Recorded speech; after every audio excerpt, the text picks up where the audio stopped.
হুজুর আমাদের মসজিদে ঈদে মিলাদুন্নবী করব। হুজুর বলেন বাবা এগুলো বেদাত, আমার এগুলোতে জড়াইও না, এগুলো বেদাত, এই কাজ আমি করি না, এগুলো গরম সুন্নি মাজার পূজারী যারা তারা করে। এই 1 ঘন্টা পরে হুজুরকে ফোন দিচ্ছে, হুজুর ওই জাতীয় মসজিদ বাইতুল মুকাররমে 15 দিন ব্যাপী ঈদে মিলাদুন্নবীর মাহফিল, হুজুর আপনাকে একটু দাওয়াত দিতে চাই। হুজুর বলে কোনো প্রবলেম নাই,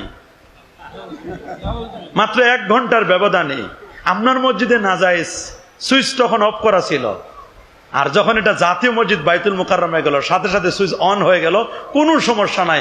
বসে ভালো দেখে ডেট দিবেন আর হাদিয়াটা একটু বাড়াই দিবেন। ডেট যদি ঠিক থাকে, হাদিয়া যদি বেড়ে যায়, তাহলে নাজায়েজটা কি হয়ে যায়? ঈদে মিলাদুন নবী সাল্লাল্লাহু আলাইহি ওয়াসাল্লামের ব্যাপারে কোনো র্যালি করা যাবে না, এটা বেদাত।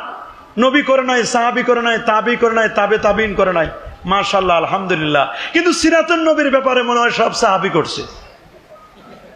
সিরাতুন নবীর ব্যাপারে যখন ফেনীতে র্যালি হলো, তখন কারো কোনো ফতোয়া নাই।